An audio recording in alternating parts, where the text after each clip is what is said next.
এমন এক জামানা আসবে যখন মুসলমানদের সাথে হিন্দুস্তানের একটি লড়াই হবে। ওই লড়াই যারা অংশগ্রহণ করবে তারা জান্নাতি হয়ে যাবে। আমি তো মনে করছি হিন্দুস্তানের অপশক্তি বিভিন্ন প্রোপাগান্ডার মাধ্যমে ওই লড়াইটা অলরেডি শুরু করে দিয়েছে। লড়াইটা কিন্তু এমন না যে শুধু আপনারা মাঠে নেমে তলোয়ার নিয়েই লড়াই হবে, এমন না। এটা হচ্ছে লড়াইয়ের শেষ পর্যায়, চূড়ান্ত পর্যায়। তবে এই লড়াইয়ের শুরুটা হয়তো লিখনির মাধ্যমে হবে, হয়তো বা আমার কথা বলার মাধ্যমে, প্রতিবাদ করার মাধ্যমে হবে, হয়তো মিডিয়ার নিউজ প্রচারের মাধ্যমে প্রতিবাদ করার মাধ্যমে হবে।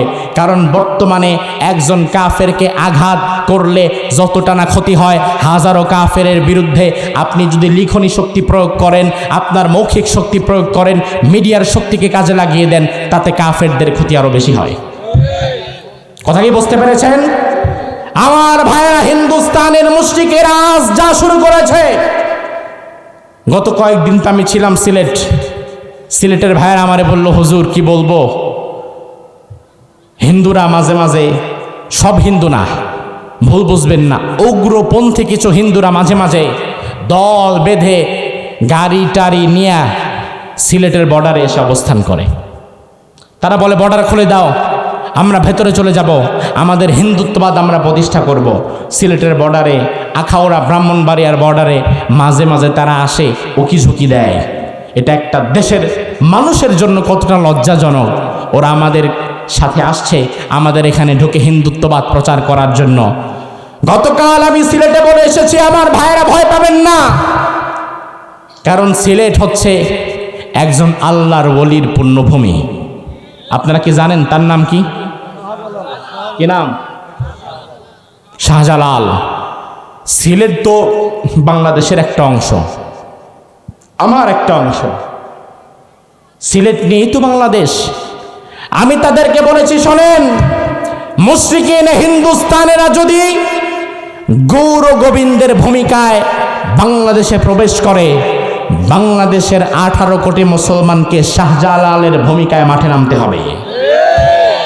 মুশরিকিন হিন্দুস্তানেরা যদি আজ ফেরাউনের ভূমিকায় মাঠে নামতে আসে, বাংলাদেশের 20 কোটি মুসলমানকে মূসার ভূমিকায় মাঠে থাকতে হবে।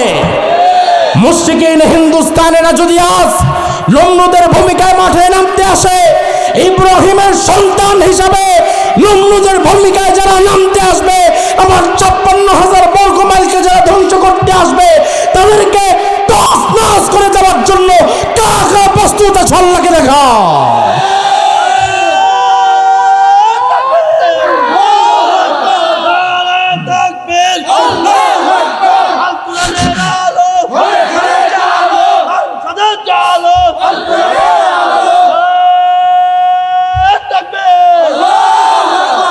أعوذ بالله من الشيطان الرجيم بسم الله الرحمن الرحيم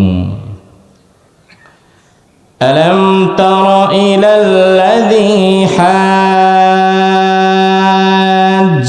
إبراهيم في ربه أن آتاه الله الملك إذ قال إبراهيم ربي الذي يحيي ويميت قال أنا أحيي وأميت قال إبراهيم فإن الله يأتي بالشمس من المشرق فأت بها من المغرب فبهت الذي كفر والله لا يهدي القوم الظالمين সবাই মিলে একটু জোরে বলেন তো আল্লাহু আকবার। আল্লাহ রাব্বুল আলামিন কোরআনুল কারীমের সূরাতুল বাকারা এই সূরার 258 নম্বর আয়াতের মধ্যে বললেন, আলাম তারা ইলাল্লাযী হাজ্জা ইব্রাহিম, ও নবী, আপনি তো ওই ব্যক্তিকে দেখেন নাই যে ব্যক্তি আমার ইব্রাহিমের সঙ্গে ঝগড়া বিবাদে লিপ্ত হয়ে গিয়েছিল? আপনি তো ওই ব্যক্তির খবর জানেন না গো নবী, যে ব্যক্তি আমার ইব্রাহিমের সঙ্গে তর্কে বিতর্কে লিপ্ত হয়ে গিয়েছিল। এখান থেকে আমরা বুঝতে পারলাম রব্বুল আলামিন আয়াতের শুরুটা মূলত এমন একজন ব্যক্তিকে দিয়ে করলেন যিনি সাধারণ কোনো মানুষ নয়, তিনি একজন উলুল আজমি মিনার রাসূল, দৃঢ় প্রত্যয়ী একজন রাসূল। আল্লাহ রাব্বুল আলামিন বিশ্বনবীকে জানিয়ে দিচ্ছেন, নবী, ওই ব্যক্তির বিষয়ে তো আপনি কিছুই জানেন না, যে ব্যক্তি আমার ইব্রাহিমের সঙ্গে ঝগড়া করছিল। আমার ভাইরা একটু জবাব দেন, ইব্রাহিম কি সাধারণ মানুষ নাকি একজন নবী? জোরে কয় না। সাধারণ মানুষ নাকি একজন নবী? শুধু নবী নাকি তার সাথে আমাদের অন্য কোনো সম্পর্ক আছে? দুনিয়ার অন্যান্য নবীদের সাথে আমাদের অন্য কোনো সম্পর্ক তেমন নাই।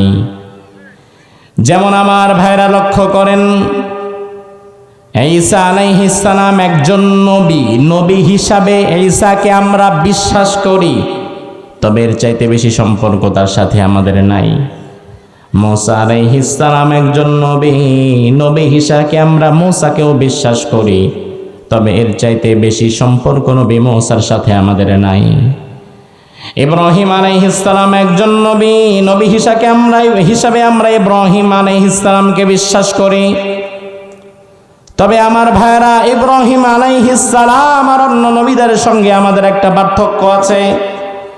অন্যান্য নবীরা শুধু নবী হিসাবে তাদেরকে বিশ্বাস করলেই আপনার আমার দায়িত্ব শেষ, কিন্তু ইব্রাহিম আলাইহিস সালাম তিনি এমন একজন নবী, তাকে শুধু নবী হিসাবে বিশ্বাস করলে দায়িত্ব শেষ হবে না, বরং তার সাথে এই মাহফিলে আপনারা যারা বসে আছেন আপনাদের আরেকটা সম্পর্ক আছে না নাই?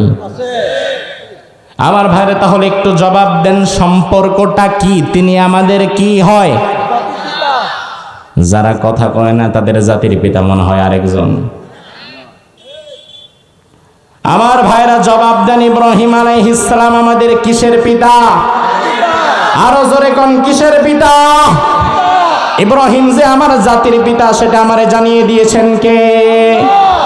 রব্বুল আলামিন এই কোরআনের মধ্যে বললেন, মিল্লাতা আবিকুম ইব্রাহিম হুয়া সাম্মাকুমুল মুসলিমিন, তিনি তোমাদের জাতির পিতা ইব্রাহিম, তিনি তোমাদের নাম রেখেছেন মুসলমান।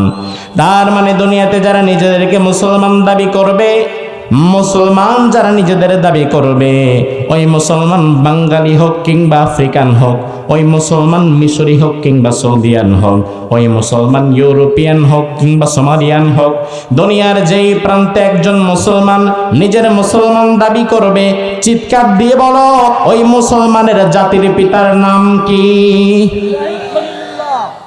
বরং আমি তো মনে করি ইব্রাহিম আমার এমন জাতির পিতা, যেই জাতির পিতার সাথে আমার সম্পর্ক আমার রক্ত সম্পর্কীয় বাবার চাইতেও বেশি গভীর। কথা কি ঠিক কিনা? আবেগে হাহুতাশ করেন না, শোনেন আগে। ইব্রাহিম আমার এমন জাতির পিতা, যেই জাতির পিতার সাথে আমার সম্পর্ক আমার রক্ত সম্পর্কীয় বাবার চাইতেও বেশি না কম? কেমনে বেশি? এবার আমি আপনারে বোঝাই। ছেলে প্রবাসে থাকে, 2 মাসের ছুটিতে দেশে এসেছে বিয়ে করার জন্য। 2 মাসের ছুটিতে দেশে এসে বিয়ে করেছে। এমন সময় আল্লাহর রহমতে মাসখানেক পরে স্ত্রীর গর্ভে সন্তান চলে এসেছে। কিছুই করার নাই, 20 দিন পর আবার তাকে ফিরে যেতে হবে, ফ্লাইটের টিকিটও কাটা হয়ে গেছে। স্ত্রীর গর্ভে সন্তান রেখে প্রবাসী স্বামী আমার প্রবাসে চলে যায়, সন্তানের মুখটাও দেখে না, এমন বাবাও আছে না নাই? এবার বাবা চলে গেছে বিদেশে। বিদেশে যারা যায় স্বাভাবিকত একেবারে নিম্ন স্তরের কাজ যারা করে তারা কিন্তু চাইলে বছরে বছরে আসতে পারে না, কারণ যেই বিমান ভাড়া তাতে তারা যদি বছরে বছরে আসা লাগে কিছুই রাখতে পারবে না। এই জন্য তারা মূলত 4-5 বছর পরে, 5-7 বছর পরে একবার আসে। আমার ভাই এবার লক্ষ্য করেন, সন্তানের মুখ না দেখে দেশের বাহিরে চলে গিয়েছে। 1 বছর 2 বছর 3 4 5 বছর চলে যায়, বাবা দেশে আসতে পারে নাই। সন্তান সরাসরি তার বাবারে কোনোদিন দেখেও নাই, ছবিতে দেখেছে আর ফোনে কথা বলেছে। আর ভিডিও কলের সিস্টেমই তো আসলো আজ থেকে 10-12 বছর আগে। এর আগে তো ভিডিও কলটাও ছিল না। এই যে বাবাটা 5-7 বছর পরে যখন দেশে আসে, এবার সন্তান যার বয়স হয়ে গিয়েছে 7 বছর, জীবনে কোনোদিন বাবারে দেখে নাই। এবার বাবারে দেখার পরে শুরুতে কিন্তু বাবার কাছে যেতে চায় না, ইতস্ততা বোধ করে, কারণ জীবনে তো দেখছেই প্রথম। এবার মা তারে বলে, বাবা যা, এটা তোর বাবা। নানি তারে বলে, যাও ভাই এটা তোমার বাবা। দাদি তারে বলে, দাদু ভাই যাও এটা তোমার বাবা। তাইলে আসলে যে এটা আমার বাবা, এই সাক্ষ্যটা আল্লাহর কোরআন দিছে নাকি নানি চাচি মামিরা দিছে? কথা কয় না, আল্লাহ দিছে। হাই মিয়া বুঝে না। ওই প্রবাসী সন্তানের যে আসলে এটাই বাবা, এই বাপের সাক্ষীটা কি আল্লাহর কোরআন দিছে নাকি মা চাচিরা দিছে? এবার আমার ভাইরা, আমি আপনাদের কাছে একটু জানতে চাই, দুনিয়াতে মা চাচি নানি খালা খালুর সাক্ষী বড় না কোরআনের সাক্ষী বড়? তাইলে আমার মা চাচি নানি বলেছে এটা আমার বাবা, তারপরে আমি বিশ্বাস করলাম এটা আমার বাবা। সারা জীবন এই বাবারে ছাড়া আমি অন্য কাউরে বাপ ডাকলাম না।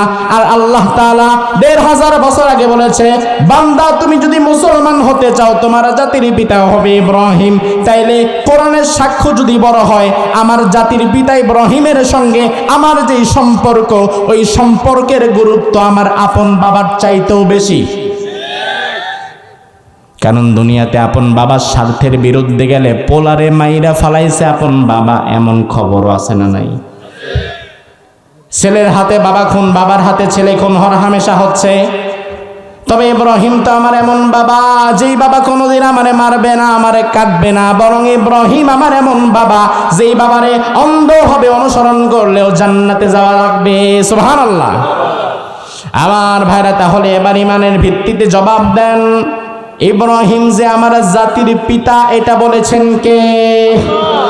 তাহলে আল্লাহ যে বললেন দুনিয়াতে যারা মুসলমান হবে তাদের জাতির পিতা হবে ইব্রাহিম, তাইলে বিগত 16-17 বছর জাতির পিতার জায়গায় যারা কম্প্রোমাইজ করেছে, জাতির পিতার জায়গায় যারা আরেকজনের ধার করা বাপের নিজের জাতির পিতা বানিয়েছে, বুঝতে হবে স্বেচ্ছায় তারা মুসলমানিত্বের জায়গা থেকে বের হয়ে গেছে।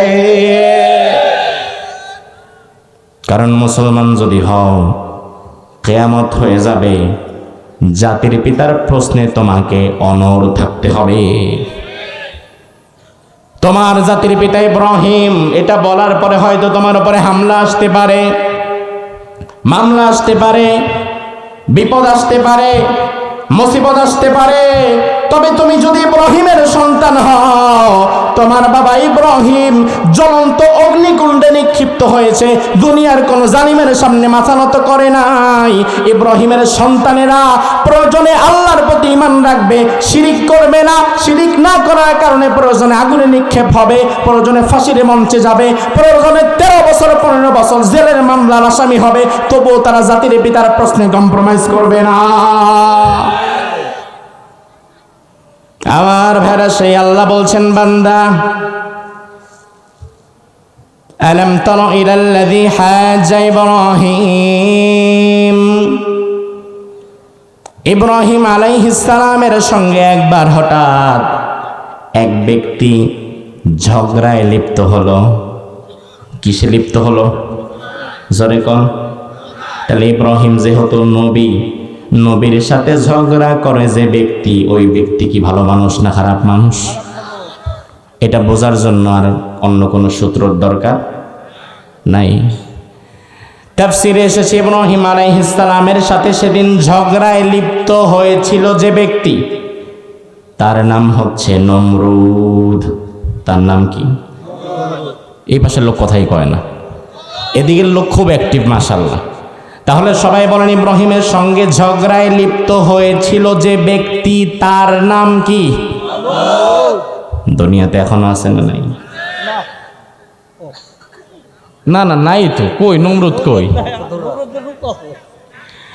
আর ভাইরা, দুনিয়াতে আসলেও নমরুদ নাই, দুনিয়াতে আসলেও ফেরাউন নাই, দুনিয়াতে আসলেও আবু জাহেল আবু লাহাব নাই। কারণ দুনিয়াতে যারা বিধর্মী, ওই বেটা হিন্দু হইতে রাজি, বৌদ্ধ খ্রিস্টান হইতে রাজি, ইহুদি হইতে রাজি, নাস্তিক হইতে রাজি, কিন্তু নমরুদ হইতে রাজি না। রাজি রাজি নমরুদ নামের মানুষ না থাকলেও গোটা পৃথিবীর নানান প্রান্তে নমরুদের আদর্শের সন্তানের অভাব নাই। দুনিয়ার নানান প্রান্তে আল্লাহর দ্বীনের জন্য জীবন দিতে পারে এমন ইব্রাহিমের সন্তান যেমন আছে, আবার ইব্রাহিমের সন্তানদের পথ আটকে দেওয়ার জন্য নমরুদের বাচ্চারাও আছে না নাই? নমরুদ ইব্রাহিম আলাইহিস সালামের সাথে ঝগড়ায় লিপ্ত হলো। আমার ভাইরা, মূল বিষয়টা হচ্ছিল, নমরুদের কানে খবর এলো, সামিআনা ফাতান ইয়াযকুরুহুম ইউকালু লাহু ইব্রাহিম। কিছু লোক এসে বলল, একজন যুবকের কথা আমাদের কানে এসেছে, ওই যুবকের নাম হচ্ছে ইব্রাহিম। ওই যুবক হাটে মাঠে ঘাটে গঞ্জে বাজারে যেখানে যায় সেখানে শুধু মূর্তির বিরুদ্ধে কথা বলে, শিরকের বিরুদ্ধে কথা বলে, আপনার বিরুদ্ধে কথা বলে, আপনাদের কাউরে মানে না। নমরুদ বলে, তাইলে বলো কি সে মানেটা কারে? সবাই বলল তার নাম হচ্ছে ইব্রাহিম। ওই যুবক মূর্তিকে বিশ্বাস করে না, আপনারও প্রভু হিসাবে বিশ্বাস করে না। ওই যুবক শুধুমাত্র বিশ্বাস করে একজনকে, তিনি কে? আল্লাহ। নমরুদ বলল, তাই নাকি? এমন একটা ভাইরাস যেহেতু এলাকায় আছে, নির্মূল করা দরকার, অন্যথায় এই ভাইরাস ছড়িয়ে যেতে পারে দেশ হতে দেশ, দেশান্তরে, লক্ষ মানুষের অন্তরে। যাও, ডাক দাও তাকে, আমার রাজপ্রাসাদে তাকে ধরে নিয়ে আসো। কত বড় সাহস! আমার এখানে থাকে, খায়, ঘুমায়, অথচ আমারে নাকি বিশ্বাস করে না, আমাকে নাকি রব হিসাবে মানে না। ডাক দাও, নিয়ে আসো তাকে। পরের দিন প্রহরীরা চলে গেলে ইব্রাহিম আলাইহিস সালামের বাড়িতে, তিনি যুবক মানুষ, গিয়ে বলল, তোমার নাম ইব্রাহিম? বলে যে আমি ইব্রাহিম। চলো আমাদের সাথে রাজপ্রাসাদে, নমরুদ তোমাকে ডেকেছে। ইব্রাহিম আলাইহিস সালাম চলে গেলেন, তিনি ভয় পেলেন না। ইব্রাহিম আলাইহিস সালাম নমরুদের প্রহরীদের সাথে নমরুদের রাজ দরবারে প্রবেশ করলেন। সেখানে ডানে বামে সামনে পেছনে যত লোক বেষ্টিত, এই লোকগুলো কি ইব্রাহিমের পক্ষে না নমরুদের পক্ষে? বোঝে না পাবলিক। এই যে লক্ষ লক্ষ মানুষ, হাজার হাজার মানুষ গোটা রাজপ্রাসাদ ঘিরে আছে, রাজপ্রাসাদের বাবুর্চি, কর্মচারী, স্টাফ, সৈন্য বাহিনী যা আছে, এগুলো কি ইব্রাহিমের পক্ষে না নমরুদের পক্ষে? আমার ভাইরা লক্ষ্য করেন, ইব্রাহিম আলাইহিস সালাম যাচ্ছেন। দুনিয়াতে আজ আমরা ভয় পাই, চিন্তা করে আমার সাথে কেউ নাই, দল নাই, নেতা নাই, কর্মী নাই, পাওয়ার নাই, আমার দল ক্ষমতায় নাই, আমার নেতারা আজকে পালায় আছে, আমার সাথে কোনো কর্মীও নাই।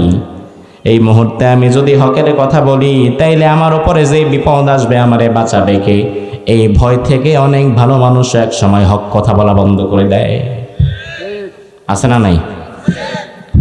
ইব্রাহিম আলাইহিস সালাম তিনি চিন্তা করলেন, কাউকে দরকার নাই, কারণ তিনি জানতেন আমার বডিগার্ড দুনিয়াতে যে কেউ হতে পারে, কিন্তু রুহু গার্ড কেউ হতে পারে না। বডিটারে গার্ড দেয়া লাভ নাই, কারণ বডি থাকলেও কি না থাকলেও কি, বডি তো বডির মতো থাকবে, কিন্তু মূলত দরকার হচ্ছে রুহু গার্ড। কারণ রুহুটা উড়ে গেলেই তো মানুষ মরে যায়, আর রুহু গার্ড এক আল্লাহ ছাড়া আর কেউ দিতে পারে? ইব্রাহিম আলাইহিস সালাম চলে গেলেন নমরুদের বাসভবনে। চারপাশে হাজার হাজার মানুষ, নমরুদের সৈন্যবাহিনীরা দাঁড়িয়ে আছে। আল্লাহ রাব্বুল আলামিন কোরআনুল কারীমের মধ্যে বললেন, এবার ইব্রাহিমকে নমরুদ হাজ্জা ইব্রাহিম ফি রাব্বিহি, রবের ব্যাপারে প্রশ্ন করলো, রবের ব্যাপারে প্রশ্ন করে ঝগড়ার সূত্রপাত করতে চাইল। এবার ইব্রাহিম আলাইহিস সালামকে নমরুদ বলল, ইব্রাহিম, রবের ব্যাপারে তোমাকে একটা প্রশ্ন করছি, আমি শোনো। ও ইব্রাহিম, জবাব দাও, কে তোমার রব, কে তোমার মালিক, কে তোমার খালিক, কে তোমার পালনকর্তা, কে তোমার সৃষ্টিকর্তা, কে তোমার রিজিক দাতা? এক বাক্যে তোমার রব যিনি, তিনি কে? আমার ভাইয়েরা, প্রশ্নটা একটু লক্ষ্য করেন। ইব্রাহিম আলাইহিস সালামকে প্রশ্ন করা হলো, ইব্রাহিম জবাব দাও, তোমার রবের নাম কি? বিভিন্ন জায়গায় আমি শুনেছি তুমি নাকি আমাদেরকে রব মানো না, তাইলে তুমি কারে রব মানো তার পরিচয়টা দাও। আমার ভাইরা, জবাবটা যদি আমি আপনাদের কাছে জানতে চাই, ও আমার কুষ্টিয়ার প্রিয় ভাইরা, আপনারা একটু জবাব দেন, আমাদের রব যিনি, তিনি কে? পালনকর্তা, লালনকর্তা, রিজিক দাতা না ভারত? কে খাওয়ায়? কে চাল দেয়? কে ডাল দেয়? কে পেঁয়াজটা দেয়? অন্তত ভারত। বাংলাদেশের মানুষের বিশ্বাস এখানে একটু নড়বড়ে হয়ে যায়। ও ভাই আমার, তার কারণ হচ্ছে ভারতীয় মিডিয়াগুলা দিনরাত বাংলাদেশি মানুষের বিরুদ্ধে নিউজ করে, বাংলাদেশের স্বাধীনতা সার্বভৌমত্বের বিরুদ্ধে খবর করে। এমনকি ভারত আমাদের বোঝাতে চায়, ওই বাংলাদেশ চুপচাপ থাকবা, যা বলি তা শুনবা, যা বলি তা মানবা, অন্যথায় বেশি বাড়াবাড়ি যদি তোমরা করো পেঁয়াজ দিমো বন্ধ কইরা। তখন তোমাদের পেঁয়াজের কেজি হয়ে যাবে 400-500 টাকা। বেশি বাড়াবাড়ি করলে চাল দিব বন্ধ করে, চাল পাবা না বাজারে। তেল বন্ধ করে দিব, আলু বন্ধ করে দেব, পেঁয়াজ বন্ধ করে দেব, ডিম বন্ধ করে দেব। এমন একটা ভয় কিন্তু পার্শ্ববর্তী দেশ আমাদের মাঝে মাঝে দেখায়, দেখায় না? দেখায় না? তখন আমাদের দেশের কিছু বুদ্ধিজীবীরা তারা কয়, দেখছেন হুজুররা যে খালি ভারতের বিরুদ্ধে কথা বলে, সাধারণ মানুষ যে ভারতের বিরুদ্ধে কথা বলে, আওয়াজ তোলে, এরা কি একবার বোঝে না যে ভারত যদি একবার পেঁয়াজ বন্ধ করে, চাল বন্ধ করে, ডাল বন্ধ করে, আমরা খামু কি? অথচ আমার ভাইয়েরা, রিজিকের মালিক কি নরেন্দ্র মোদী না আল্লাহ? যারা আস্তে জবাব দেয় তাদের জবাবে তো সন্দেহ আছে। রিজিকের মালিক কি ভারত নাকি আল্লাহ? আমি তো মনে করি দুনিয়ার মানচিত্রে ভারত বলতে যদি কোনো দেশ নাও থাকে, আমার আল্লাহ বাংলাদেশের 20 কোটি মানুষকে না খাওয়ায় মারবে না? মারবে? ওরা আমাদেরকে ভয় দেখায়, পেঁয়াজ বন্ধ করে দিব, চাল বন্ধ করে দিব, আলু বন্ধ করে দিব। অথচ ওরা জানে না এটা সেই জাতি যেই জাতিরে আল্লাহ তাআলা বছরে 1 মাস না খাওয়ায় রোজা রেখে না খাওয়ার ট্রেনিং দিয়ে দিছে। আমরা সেই জাতি, দরকার হলে তোমার পেঁয়াজ তোমার কাছেই রাখো। তোরা আমাদেরকে ভয় দেখায়, আমরা ভয় পাই বলি তো ভয় দেখায়। যেদিন থেকে বাংলাদেশের মানুষ ওদেরকে ভয় পাওয়া বন্ধ করে দেবে, সেদিন থেকে ওরা সোজা হয়ে যাবে। আমার ভাইরা লক্ষ্য করেন, বাংলাদেশ কিন্তু আয়তনে ছোট, কিন্তু গুরুত্বের দিক থেকে বড়। বিশ্বাস করেন এটা? আমার 56,000 বর্গ মাইলের বাংলাদেশ আয়তনে 56,000 বর্গ মাইল হতে পারে, তবে গুরুত্বের দিক থেকে অনেক অনেক অনেক বড়। যার কারণে ভারত আমাদের দেশের দিকে তাকায় থাকে। কোথাকার আমেরিকা, তারা আমাদের দেশের দিকে তাকায় থাকে। কখন নির্বাচন হয়, কে আসে না আসে, কি হয় না হয়, তারা তাকিয়ে থাকে। চায়না তাকিয়ে থাকে, রাশিয়া তাকিয়ে থাকে। দুনিয়ার বড় বড় মোড়লেরা আমার দেশের দিকে তাকায় থাকে। কেন? আমার দেশ অবশ্যই আয়তনে ছোট, কিন্তু গুরুত্বে অনেক বড়। গুরুত্বে বড় না হইলে তারা আমার দেশ নিয়ে মাথা কামাইতো না। সেই দেশের একজন গর্বিত নাগরিক আমি। ওরা আমাদেরকে ভয় দেখায়।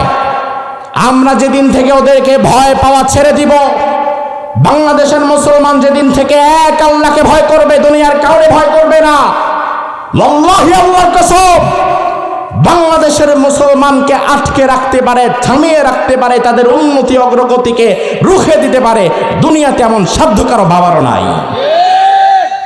আমি বিশ্বাস করি আমার দেশে আল্লাহ তাআলা যেই পরিমাণ খনিজ সম্পদ দিয়েছে, আগামীতে যদি শুধু চোর, বাটপার, লুটতরাজ আর হাইজাকার, সাদাবাজ, টেন্ডার মাজরা না আসে, যদি সৎ যোগ্য নেতৃত্ব আসে, তাহলে বাংলাদেশকে ভিক্ষার থালা নিয়ে কারো কাছে দৌড়াতে হবে না, বরং বাংলাদেশে যদি ইনসাফ কায়েম হয়, বৈষম্য দূর হয়ে যায়, গোটা বিশ্বের মধ্যে বাংলাদেশ অনন্য উচ্চতায় চলে যেতে পারে। দেওয়া আমি বললাম ভাই কুমারখালী বাজারে যাব, রাস্তা কোনটা? আপনি বললেন কুমারখালী বাজারে যাবেন, ওখানেই তো আমার দোকান, চলেন আপনি আমার সাথে আমার মোটরসাইকেলে বসে পড়েন, আমি তো সেখানেই যাচ্ছি, আপনারাও নামায় দিব। এবার আমি যদি আপনার সাথে আপনার মোটরসাইকেলে উঠে বসি, তাহলে আপনার মোটরসাইকেল নিয়ে যে আপনি চলতেছেন, চলতে চলতে চলতে চলতে আপনার কিন্তু ভুল হবে না, যেহেতু আপনার দোকান সেখানে, আপনি কিন্তু কুমারখালী বাজারে গিয়েই আমারে নামাবেন। হেদায়েতটা দুই প্রকার, একটা হচ্ছে রাস্তা দেখানো, আরেকটা হচ্ছে গন্তব্যে পৌঁছে দেওয়া। দুনিয়াতে জান্নাতের রাস্তা কোনটা? কোন পথে গেলে জান্নাত পাওয়া যায়, কোনটা হালাল কোনটা হারাম, কোনটা জায়েজ কোনটা না জায়েজ, এই জান্নাতের রাস্তাটা দেখানোর মতো যে হেদায়েত, সেটা দিতে পারে দুনিয়ার সব নবীরা। আর দুনিয়াতে মানুষকে একেবারে কুমারখালী নিয়ে যাওয়ার মতো জান্নাতে পৌঁছে দেওয়ার যে হেদায়েত, এই হেদায়েত দুনিয়ার কোনো নবীরেও আল্লাহ দেয় নাই। এই হেদায়েত একমাত্র কার কাছে? আরো জোরে কোন কার কাছে? তাইলে আমার ভাইরা, হেদায়েতের মালিক কে? আরো জোরে বলেন, হেদায়েতের মালিক কে? তাইলে আল্লাহ যদি হেদায়েতের মালিক হয়, সে আল্লাহ তো নিজেই বললেন, বান্দা দুনিয়ার কোন জালিমরে আমি হেদায়েত দেই না।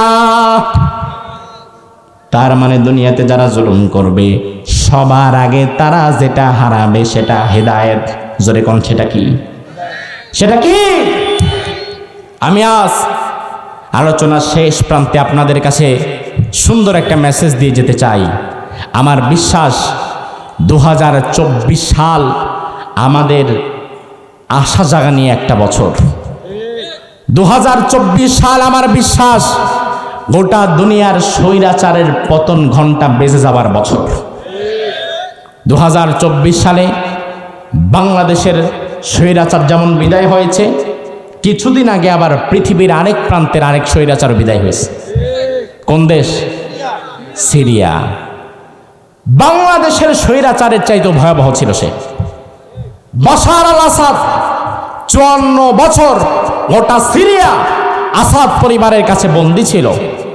বাংলাদেশের মানুষকে কষ্ট দেওয়ার জন্য মাটির নিচে ভয়াবহ একটা কারাগার বানিয়েছিল। নাম কি? সিরিয়াতেও বানিয়েছিল একটা সিদনায়া কারাগার। এই সিদনায়া কারাগার 2 লক্ষ মানুষকে 45 বছর যাবৎ মাটির নিচে বন্দী করে রেখেছিল। এই সিদনায়া কারাগারের গল্প দুনিয়ার ভয়াবহ নৃশংসতাকে হার মানায়। সিদনায়া কারাগার, দুনিয়ার কোনো পৈশাচিকতা নৃশংসতাও তার কাছে যেতে পারে না। সেই বাশার আল আসাদ বিদায় হয়ে গেছে, বাংলাদেশের স্বৈরাচার বিদায় হয়ে গেছে। আমার বিশ্বাস আগামীতে মিশরের স্বৈরাচারের পতন হবে। বাংলাদেশের স্বৈরাচার, সিরিয়ার স্বৈরাচার, মিশরের স্বৈরাচার, দুনিয়ার সব স্বৈরাচারের পতন চিরে হবে। এরপরে আগামীতে গোটা দুনিয়ার মুসলিম উম্মাহ একত্রিত হয়ে মুসলমানদের প্রথম কিবলা আল আকসাকে আবারও তারা নিজের বুকে ধারণ করতে পারবে। তবে তার আগে শোনেন, আপনাদেরকে আমি একটা হাদিস শুনিয়ে আজকে বিদায় নিতে চাই। হাদিসটা কিছুটা কঠিন, কিছুটা ভয়াবহ, কিছুটা জটিল। দুর্বল চিত্তের মানুষদের এই হাদিস শোনা থেকে বিরত থাকা উচিত। সুনানে নাসাইর একটা হাদিস, যে হাদিসটা মুনাফিকের ভেতরে ভয় ঢুকিয়ে দেবে আর ইমানদারদের রক্তকে টকবক করে জ্বালিয়ে দেবে। আমি আজ আলোচনার প্রান্তলগ্নে শেষ প্রান্তে সুনানে নাসাইর সেই হাদিসটা আপনাদের কাছে পেশ করতে চাচ্ছি। আপনারা কি শুনবেন? ভাইরা কি শুনবেন? শোনেন। আল্লাহর হাবিব 1500 বছর আগে বলেছেন, ইসাবাতানি মিন উম্মতি আহরাজাহুমাল্লাহু মিনান নার। আমার উম্মতের 2টি সৌভাগ্যবান দল এমন থাকবে যাদেরকে আল্লাহ তাআলা বিনা হিসাবে জাহান্নাম থেকে মুক্তি দিয়ে জান্নাত দিয়ে দিবে। আরো জোরে, আরেকটু জোরে। 2টি দল যাদেরকে আল্লাহ তাআলা জাহান্নাম থেকে মুক্তি দিয়ে জান্নাত দিয়ে দিবে।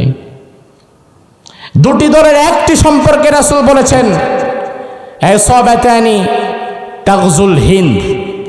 একটি দল হচ্ছে তারা, এমন একটি মুজাহিদের দল থাকবে শেষ জামানায় হিন্দুস্তানের সাথে যখন একটি লড়াই হবে, ওই লড়াইয়ে যারা অংশগ্রহণ করবে, যারা শহীদ হবে তারাও জান্নাতি, যারা গাজী হয়ে ফিরবে তারাও জান্নাতি।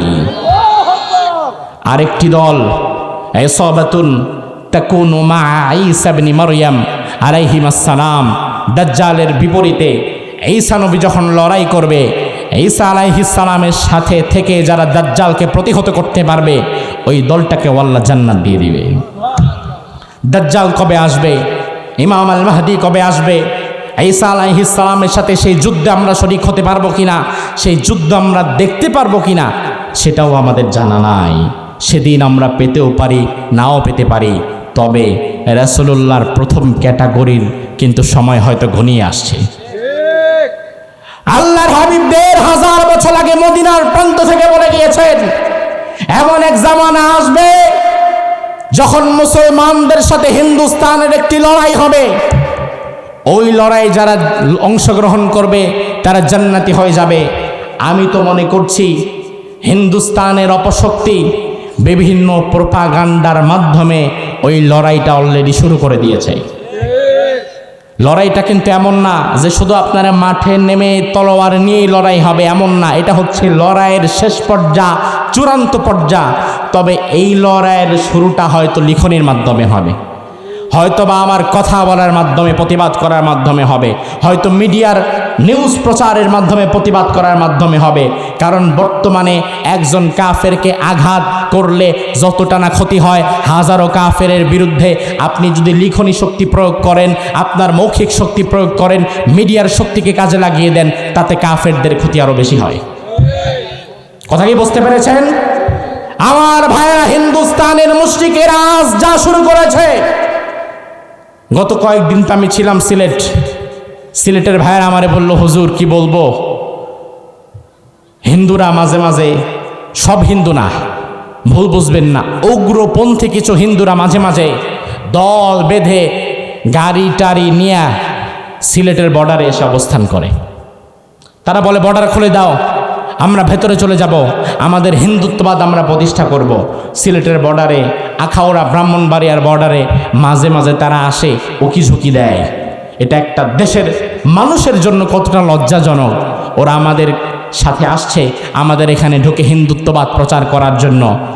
গতকাল আমি সিলেটে বলে এসেছি, আমার ভাইয়েরা ভয় পাবেন না, কারণ সিলেট হচ্ছে একজন আল্লাহর ওলির পুণ্যভূমি। আপনারা কি জানেন তার নাম কি? কি নাম? শাহজালাল। সিলেট তো বাংলাদেশের একটা অংশ, আমার একটা অংশ। সিলেট নিয়েই তো বাংলাদেশ।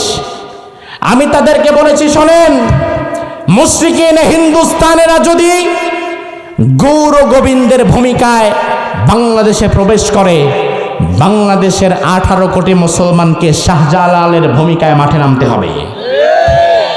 মুশরিকিন হিন্দুস্তানেরা যদি আজ ফেরাউনের ভূমিকায় মাঠে নামতে আসে, বাংলাদেশের 20 কোটি মুসলমানকে মূসার ভূমিকায় মাঠে থাকতে হবে। মুশরিকিন হিন্দুস্তানেরা যদি আজ নমরুদের ভূমিকায় মাঠে নামতে আসে, ইব্রাহিমের সন্তান হিসাবে নমরুদের ভূমিকায় যারা নামতে আসবে, আমার 56,000 বর্গ মাইলকে যারা ধ্বংস করতে আসবে, তাদেরকে তছনছ করে দেওয়ার জন্য কারা কারা প্রস্তুত আছে আল্লাহকে দেখা।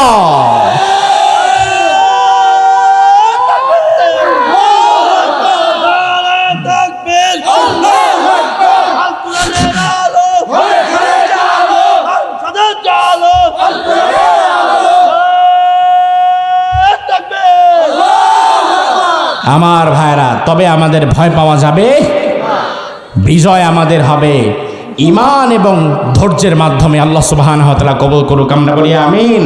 হাযা মা ইনদি ওয়াল ইলমু ইনদাল্লাহ আলাইহি তাওয়াক্কালতু ইলাইহি উনীব। আমরা ইনশাআল্লাহ মোনাজাত করে একসঙ্গে বাড়ি ফিরে যাব। সকলে দুরূদ শরীফ পড়েন একবার।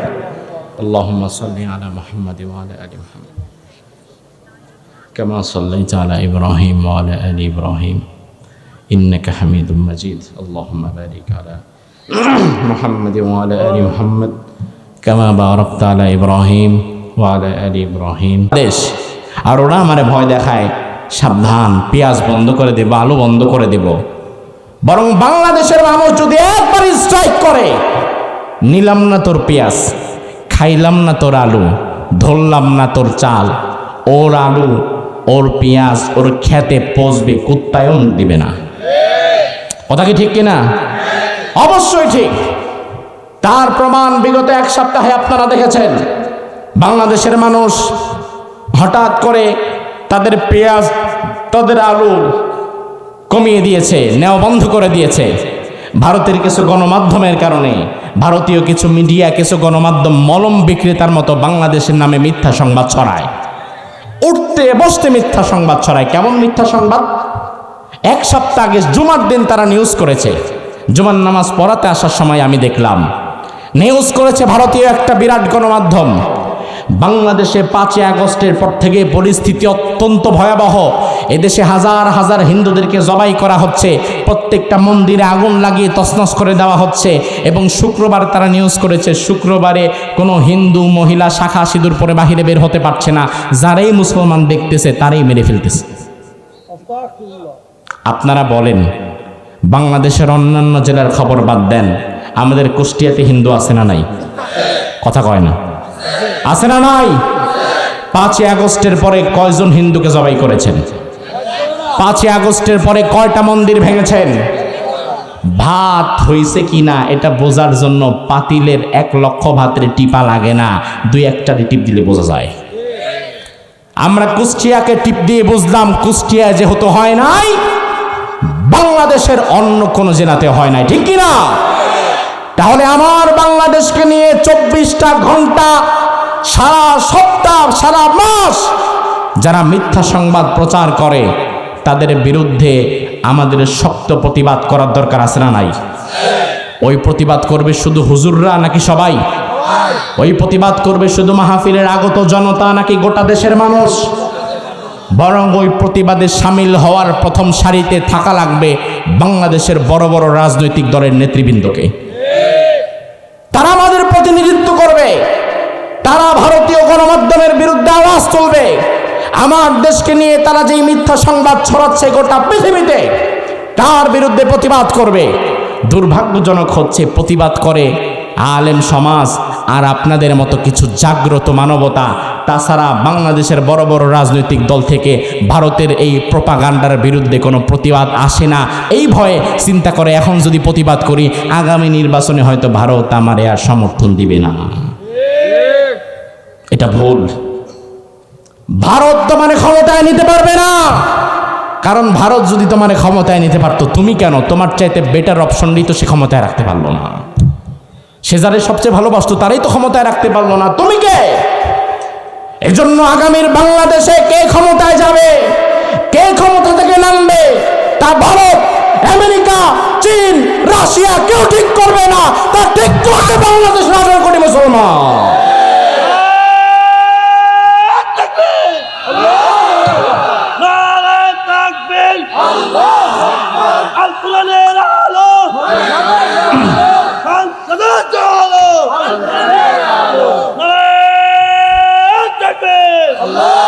আমার ভাইরা, তবে কথা হচ্ছে, ভারতের এই সকল ষড়যন্ত্রের বিরুদ্ধে যখন আমরা কথা বলি, তখন আপনি দেখবেন কিছু মানুষের গা জ্বালা শুরু হয়ে যায়, আছে না নাই? এরা চায়ের দোকানে বসে বসে সমালোচনা করে, হুজুর ভারতের বিরুদ্ধে তো ঠিকই কইলেন, আর পাবলিকও তো দেখি আপনার সাথে তাল দিল, অথচ ভারত যদি না থাকে বাঁচবেন আপনি? অনেক মানুষের এই ধারণার জন্মে গেছে বিগত 16 বছর। আসলে যারা দালালি করেছে, গোলামি করেছে, ওই দালাল টাইপের আর গোলাম টাইপের মানুষগুলার মানসিকতা হয়ে গেছে এমন যে ভারত মনে হয় তার আব্বা লাগে। ভারত ছাড়া হয়তো সে বাঁচবে না, ভারত ছাড়া হয়তো টিকবে না।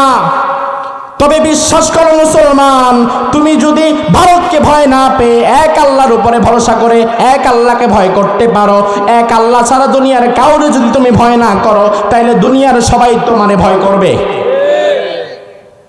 আর তুমি যখন এক আল্লাহরে যেমন ভয় করা দরকার তেমন ভয় না করে অন্য কাউরে করবা, তখন দুনিয়ার বাকি সবাই তোমারে ভয় দেখাবে। এজন্য আমার ভাইরা লক্ষ্য করেন, ইব্রাহিম আলাইহিস সালাম তাকে ডাক দিয়ে বলা হলো, ইব্রাহিম বলো তোমার রব কে? প্রশ্নটা মনে করেন আমাদেরকে, জামানার নমরুদ যদি আমাদেরকে ডেকে বলে জবাব দাও তোমাদের রব কে, তাহলে আমরা যারা আছি আমরা উত্তর দেব আমাদের রবের নাম। সবাই বলেন আমাদের রবের নাম। এই রবের প্রশ্নে আমাদের কি কোনো সন্দেহ আছে? ইব্রাহিম আলাইহিস সালাম যে কথা আজকে আমি আপনাদের শোনাচ্ছি এটা আজকের কথা না। ইব্রাহিম আলাইহিস সালাম 2024 সালের কেউ নয়। ইব্রাহিম আলাইহিস সালাম জেনজি জেনারেশনের কেউ নয়, বরং ইব্রাহিম আলাইহিস সালাম পৃথিবীতে এসেছিলেন আজ থেকে 4000 বছর পূর্বে। কয় হাজার? ইরাকের বাবেল নগরীতে তার জন্ম। কোরআন নাজিলেরও 2500 বছর আগে। তাইলে কোরআন নাজিলের যদি 2500 বছর হয় আর কোরআন নাজিল হয়েছে তো 1500 বছর হয়েই গেছে, তাইলে ওই দিকে 2.5 এই দিকে 1.5, 2500 আর 1500 মিললে কত হয়? তাহলে ইব্রাহিম আলাইহিস সালামের যে ঘটনা আজকে আমি আপনাদের শোনাচ্ছি এটা কি আজকের না কয় হাজার বছর আগের? 4000 বছর আগে। আমার ভাইরা, তবে আমার ভাইরা মজার বিষয় দেখেন, আমাদের কি বলা হলো আমাদের রবকে? আমরা বললাম আল্লাহ। ইব্রাহিমকে 4000 বছর আগে বলা হলো ইব্রাহিম তোমার রবের নাম কি আমাদের বলে দাও। ইব্রাহিম আলাইহিস সালাম বললেন আল্লাহ। জোরে কোন কি? আরো জোরে কোন কি? তবে আমার ভাইরা, আমাদের আল্লাহ বলা আর ইব্রাহিম নবীর আল্লাহ বলার মধ্যে কিন্তু অবশ্যই পার্থক্য আছে। আছে না নাই? কি পার্থক্য দেখেন। আজ যখন আমি আপনাকে প্রশ্ন করছি আপনার রবের পরিচয় দেন, আপনি আল্লাহর কথা বলছেন, এতে কোনো বাধা নাই। তার কারণ আপনাকে যদি আমি বলি আপনার রবকে, আপনি যদি বলেন আল্লাহ, তাইলে এই মুহূর্তে পাশের জন আপনারে থাপ্পড় দিবে না, পুলিশ এসে আপনারা গ্রেফতার করবে না, আপনার উপরে 144 চালু হবে না, আপনারে মেরে ফেলা হবে না, জেলে দেওয়া হবে না, ফাঁসি দেওয়া হবে না। নিরাপত্তার চাদরের মধ্যে বসে আপনি আল্লাহর জিকির করছেন। আর ইব্রাহিম নবী হাজার হাজার শত্রুর মধ্যখানে বসে দুনিয়ার কাউরে পরোয়া না করে একমাত্র আল্লাহকে ভালোবেসে আল্লাহর নাম বলেছিলেন। তাইলে আমাদের আজকের আল্লাহ বলা আর 4000 বছর আগের ইব্রাহিমের আল্লাহ বলা কি এক না ভিন্ন? এক না ভিন্ন? ও ভাই আমার, বাহিরে থাকলে তো বড় বড় কথা সবাই বলতে পারে। বাহিরে থাকলে জীবন দেব, মরে যাব, শহীদ হব, এই হব সেই হব, বড় বড় হুঙ্কার গর্জন তর্জন তো সবাই দিতে পারে। এটা আসলে কতটা ইমানের পরিচয় বহন করে আমার জানা নাই। তবে যে ব্যক্তি কারারুদ্ধ হয়ে ফাঁসির মঞ্চে দাঁড়িয়ে দুনিয়ার কাউরে পরোয়া না করে একমাত্র আল্লাহরই ভয় করতে পারে, ওই ব্যক্তির ঈমান যে অনেক মজবুত তাতে সন্দেহ নাই। কথা কি মাথায় ঢুকে? কথা কি বুঝেন? আমি আপনাদের হাসাতে কাঁদাতে আনন্দ দিতে মজা দিতে আসি নাই। আমি আজ কিছু কথা বলে আপনাদের ঘুমন্ত বিবেককে জাগ্রত করতে এসেছি। শ্রোতার সংখ্যা কম বা বেশি ডাজেন্ট ম্যাটার, কারণ 5000 ঘুমন্ত শ্রোতার চাইতে 5 জন জাগ্রত শ্রোতা থাকা উত্তম। শত শত কোটি মুসলমান পৃথিবীতে থাকার চাইতে শত শত কোটি বেঈমান মুনাফিক মার্কা মুসলমান থাকার চাইতে বদরের 313 জন ইমানদার মুজাহিদ সাহাবী আমার থাকা দরকার। বাহিরে বড় বড় হুঙ্কার গর্জন তর্জন তো সবাই দিতে পারে, বক্তাও দিতে পারে, রাজনৈতিক নেতাও দিতে পারে। এটা আসলে কতটা ইমানের পরিচয় বহন করে আমার জানা নাই। তবে আমি ওই ব্যক্তির ঈমান দেখে অবাক হয়ে যাই যিনি 50টি বছর আপনাদের মাঝে কোরআনের তাফসীর করেছিলেন। 1 বছর 2 বছর না আমার ভাইরা, 50 বছর কোরআনের ময়দানে টিকে থাকা সহজ বিষয় নয়। যার হাতে হাত রেখে হাজার হাজার মুসলিম ইসলাম গ্রহণ করেছেন, তার মতো একজন মানুষকে 13 বছর কারারুদ্ধ যখন রাখা হয়েছে, ওই কারাগারের ভেতরে বারবার তাকে প্রস্তাব দেওয়া হয়েছে, হুজুর আপনি বাংলাদেশের সবচাইতে জনপ্রিয় ব্যক্তি, আপনি শুধু একবার জমিনে আল্লাহর দিন কায়েম করা লাগবে, এই মতাদর্শ থেকে সরে আসেন, আপনাকে আমাদের দলের সবচাইতে বড় একটা পদে বসানো হবে। অথবা আপনি যদি আমাদের দল না করেন তাও সমস্যা নাই, আলাদা একটা দল আপনি করেন।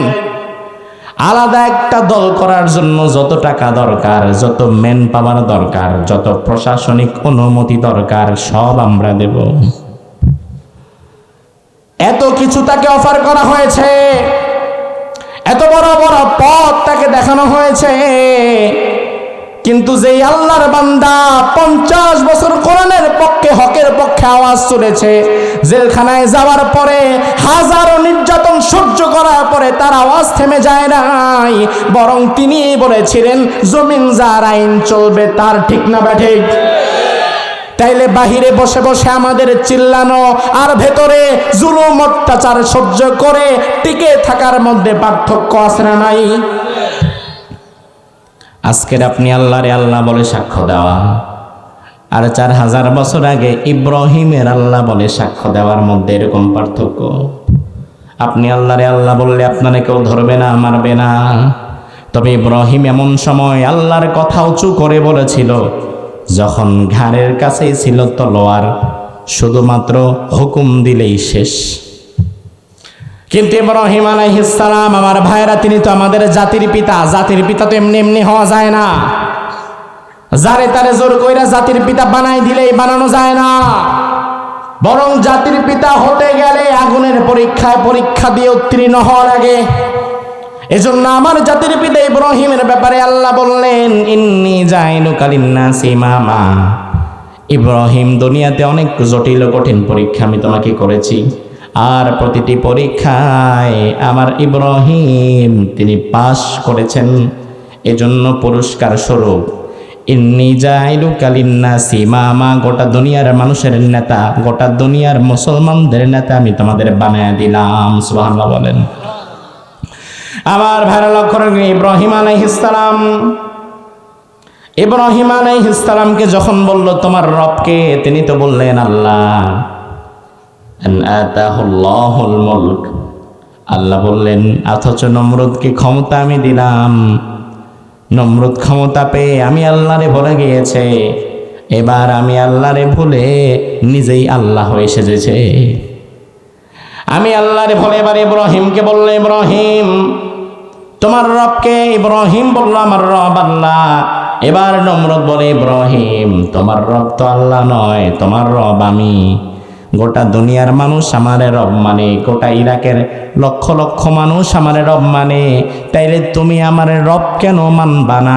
ইব্রাহিম বলে, তোমারে আমি রবের জন্য মানব না, আমি এমন একজনকে রব মানি, রব্বি আল্লাযী ইউহয়ী ওয়া ইউমীত। আমার রব এমন রব, তিনি জীবন দেয় আবার তিনি মরণ দেয়। আমার ভাইরা, তাহলে জবাব দেন, জীবন দেয় কে? নাকি ডাক্তার? ডাক্তার।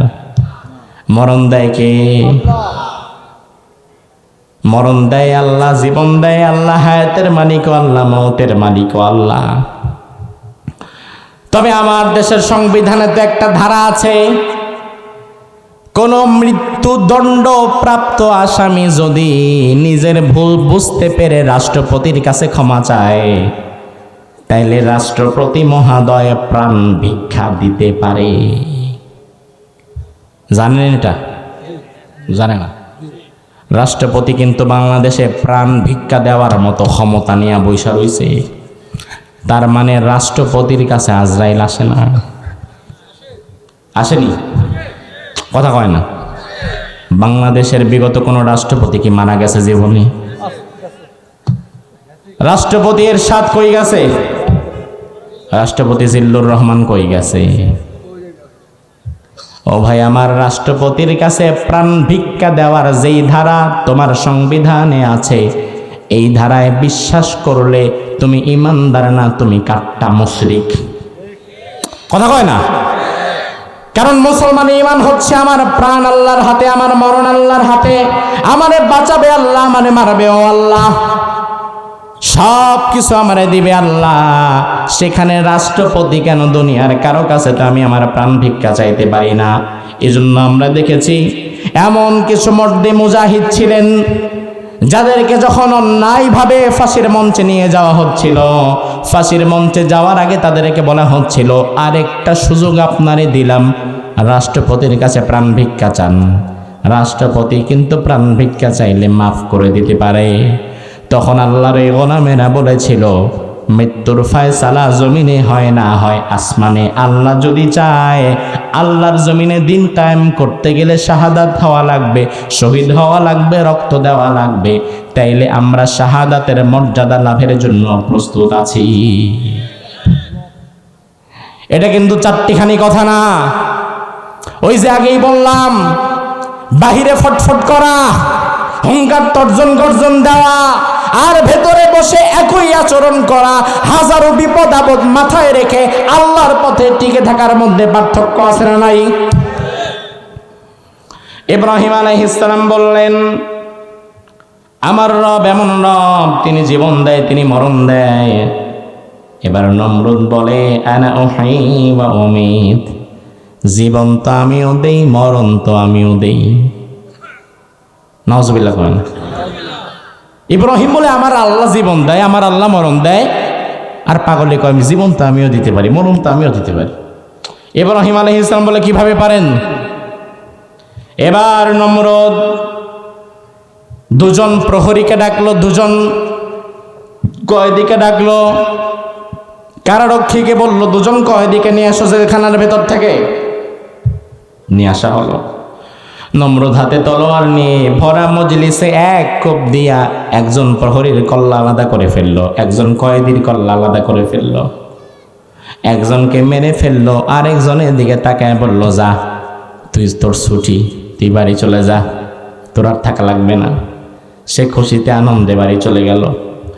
এবার নমরুদ ইব্রাহিম আলাইহিস সালাম বলে, ইব্রাহিম দেখো, তোমার আল্লাহ জীবন দেয়, মরণ দেয়। এবার জীবন তো আমিও দিলাম, একজনে ছেড়ে দিলাম, মরণ তো আমিও দিলাম, একজনে মেরে দিলাম। তাইলে তোমার আল্লাহর মধ্যে আর আমার মধ্যে তো পার্থক্য নাই। জোরে বলেন, কোথায় 11 তলা আর কোথায় খাটের তলা? আল্লাহ তাআলা তো আমাকে জীবন দিয়েছে এমন সময় যখন দুনিয়াতে আমার কোনো অস্তিত্বই ছিল না। অনস্তিত্ব থেকে আল্লাহ তাআলা অস্তিত্বে আমাকে আনলেন। আমার আল্লাহ জীবন দেয়, আমার আল্লাহ মরণ দেয়। নমরুদ কয়, জীবন আমিও দেই, মরণ আমিও দেই। এজন্য এটা প্রমাণ করার জন্য জেলখানা থেকে দুজন আসামিরে ধরে মেরে ফেললো, একজনকে মেরে ফেললো, আরেকজনকে ছেড়ে দিল। তবে আমার ভাইরা, জেলখানায় যারা যায় সবাই কিন্তু অপরাধের কারণে যায় না। কিছু কিছু মানুষ অপরাধ না করার কারণেও যায়।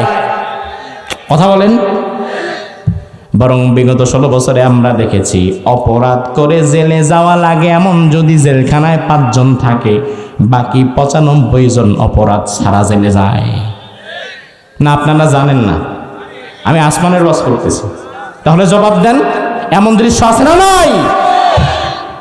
এবার নমরুদ যেটা করলো, ঐতিহাসিকগণ বলেছেন, নমরুদ মূলত সেদিন যেই ব্যক্তিকে এক কোপে তার গর্দান থেকে মাথাটা দ্বিখণ্ডিত করে ফেললো, ওই ব্যক্তি মূলত ছিল একজন নির্দোষ ব্যক্তি, তার কোনো দোষ ছিল না। এলাকার কিছু খারাপ মানুষ চক্রান্ত করে তারে জেলে ঢুকায় দিছিল।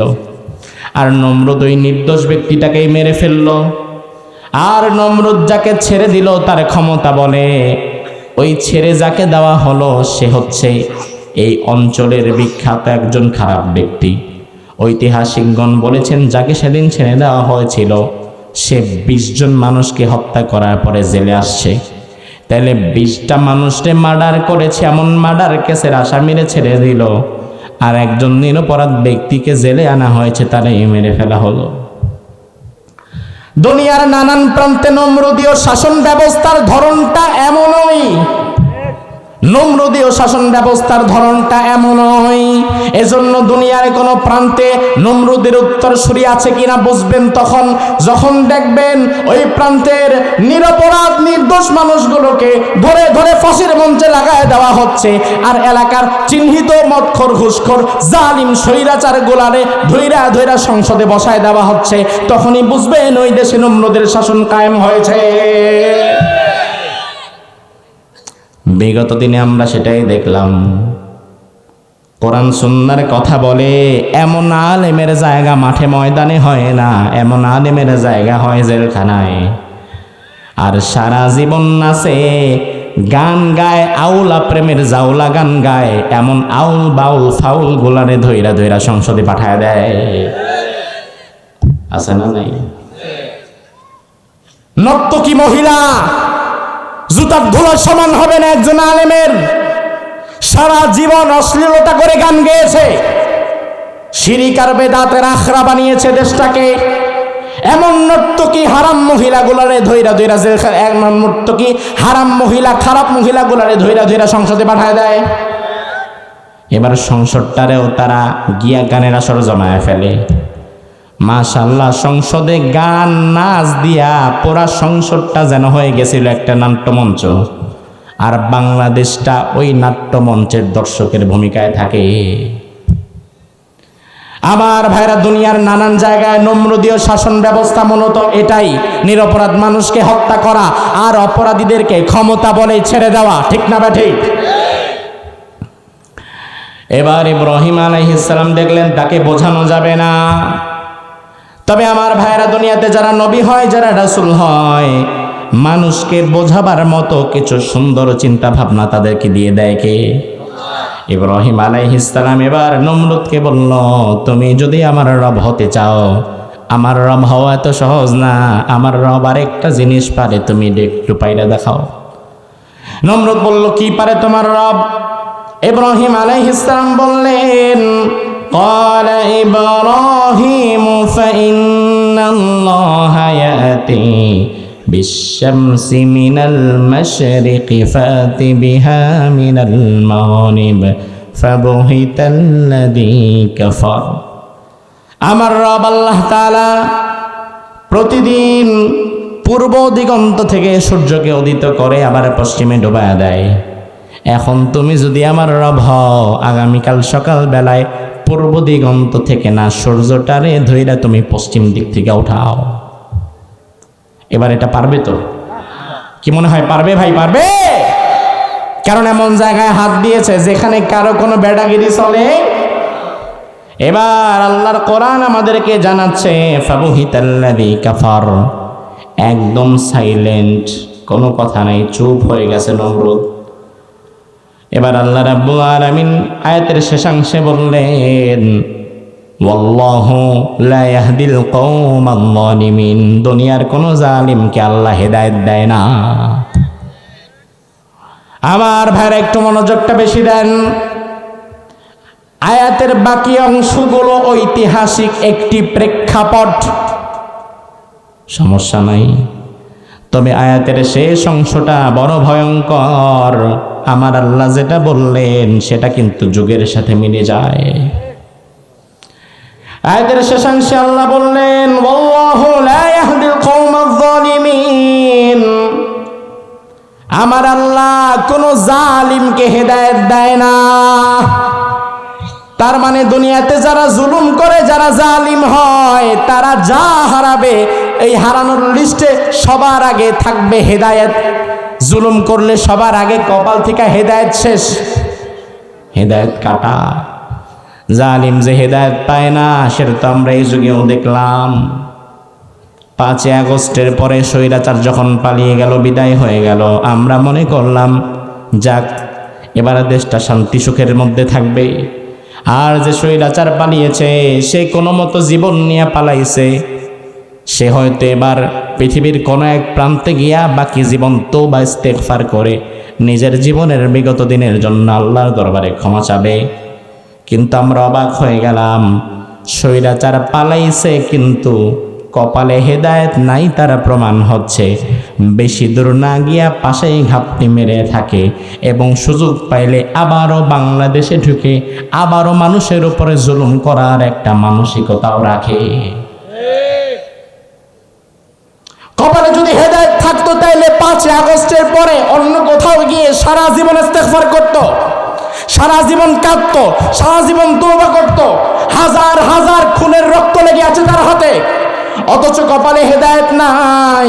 এজন্য মাঝে মাঝে পাশের দেশে বৈশা আবার কর্মীদেরকে ফোন দেয়, তোরা রেডি থাক, সুযোগ পাইলে আমি ঢুইকা যাবো, ঢুইকা আবারও আগের মতো জুলুম অত্যাচার শুরু করব।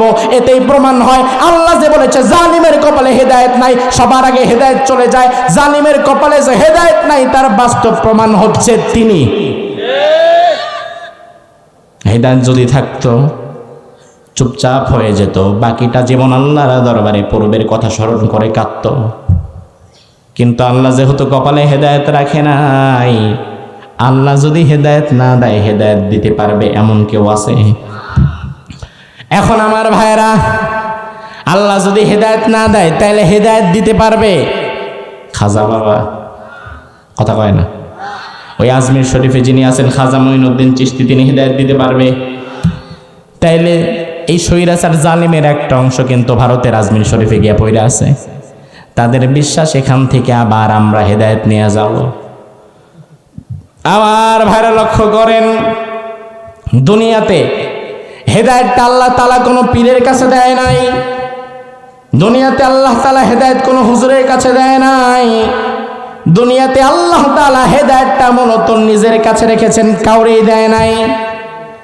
এমনকি আল্লাহ রব্বুল আলামিন হেদায়েতটা নবীদেরকেও দেয় নাই। নবীদেরকে অন্য কোনো মানুষকে হেদায়েতের পথ তারা দেখাতে পারবে, তবে পরিপূর্ণ হেদায়েত তারা দান করতে পারবে না। আবু তালেব ইন্তেকালের পূর্ব মুহূর্তে আল্লাহর হাবিব সাল্লাল্লাহু আলাইহি ওয়াসাল্লাম আবু তালিবের শয্যার কাছে শুয়ে এবার রাসূলুল্লাহ বলতে লাগলেন, ইয়া আম্মি, আমার চাচা, কুল লা ইলাহা ইল্লাল্লাহ কালিমাতান ওয়াহিদাতান, আপনি শুধু একবার কালিমা পড়েন, একটা বার শুধু আপনি কালিমা পড়েন। লা আশহাদু লাকা বিহা ইনদাল্লাহ, একটা বার যদি কালিমা পড়েন আল্লাহর দরবারে কিয়ামতের ময়দানে আমি আপনার জন্য সুপারিশ করব। আবু তালেব বলল, ভাতিজা আমি পড়তে পারবো না। আমার আল্লাহ আয়াত নাযিল করলেন, ও নবী, ইন্নাকা লা তাহদি মান আহবাবতা ওয়ালাকিন্নাল্লাহা ইয়াহদি মান ইয়াশা ওয়া হুয়া আ'লামু বিল মুহতাদিন। ও নবী, আপনি যাকে চাইবেন হেদায়েত তাকে দিতে পারবেন না, কারণ হেদায়েতের মালিক তো আপনি না, হেদায়েতের মালিক কে? আরো জোরে কোন, হেদায়েতের মালিক কে? এই আয়াতে আল্লাহ বললেন, নবী আপনি যারা চাইবেন হেদায়েত দিতে পারবেন না। আবার কোরআনে কারিমে আরেক ধরনের আয়াতও আছে। আল্লাহ রাব্বুল আলামিন সরাসরি নবীকে বলছেন, নবী ওয়া ইন্নাকা লাতাহদি ইলা সিরাতিম মুস্তাকিম। ও নবী আপনি যাকে চাইবেন, ওয়া ইন্নাকা অবশ্যই নবী আপনি, লাতাহদি অবশ্যই হেদায়েত দান করবেন, ইলা সিরাতিম মুস্তাকিম, সিরাতে মুস্তাকিমের হেদায়েত। এক আয়াতে আল্লাহ বললেন, নবী আপনি যারে চাইবেন হেদায়েত দিতে পারবেন না। আর এক আয়াতে আল্লাহ বললেন, নবী অবশ্যই আপনি হেদায়েত দিতে পারবেন।